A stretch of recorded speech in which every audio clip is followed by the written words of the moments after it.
on n'a pas du tout, souvent, sur des sujets, la même opinion, mais par contre, ce qui nous rassemble, ben, c'est cette volonté farouche de quand même, ça c'est ça l'essentiel, quoi, hein, c'est cette approche d'idées que nous portons au plus profond de nous-mêmes.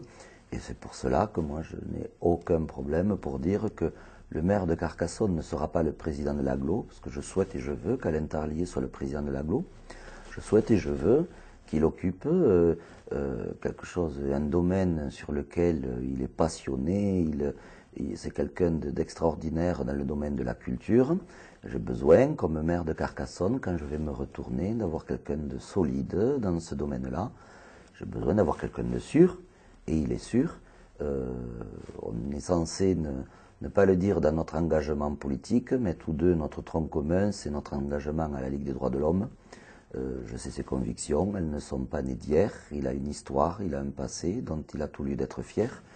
On n'est pas de la même génération, mais il s'avère que là, de ce point de vue, on a la même histoire et on a le même chemin au sein de la même association prestigieuse, cette vieille dame qui est la Ligue des droits de l'homme, qui s'est créée au moment de l'affaire Dreyfus. Il faut que ça change, il faut que dans notre ville, une autre équipe se mette en place. Il n'est jamais bon qu'une équipe s'installe pour de trop nombreuses années, parce que ce sont les mauvaises habitudes, parce qu'au bout du bout c'est la routine, parce qu'au bout du bout, eh bien, ce que l'on fait lundi, on le fait le mardi, et rien ne change.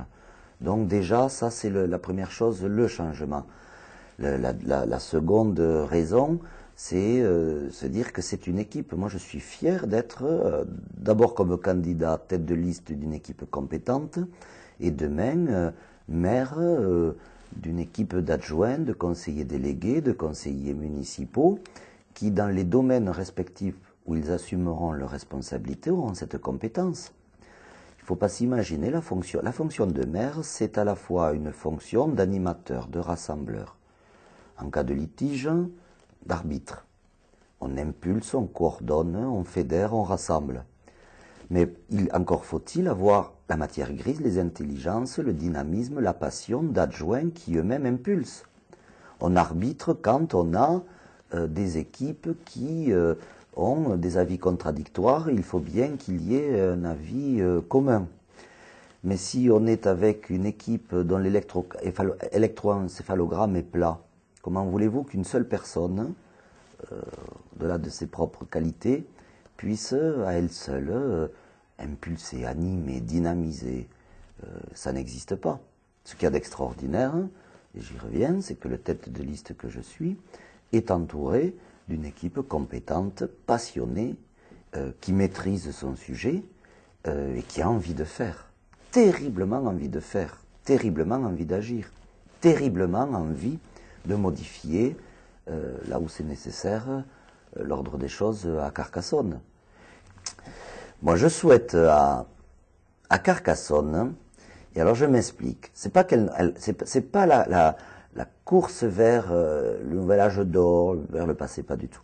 Mais cette ville novatrice, qui prend des risques et qui les réussit, qui ne se cantonne pas à lundi ressemble à mardi, qui ressemble à mercredi, qui est dans la routine, ce que l'on dit communément une ville de province rurale, dont tous les nouveautés lui font peur. Non, je la vois étincelante, je la vois d'ailleurs, c'est ainsi, hein, une situation géographique extraordinaire entre Toulouse, Montpellier, être dans ce carrefour-là où elle peut récupérer ce qu'il y a d'extraordinaire à Toulouse, d'étincelant à Montpellier, de magique à Toulouse, de complètement exaltant, bref.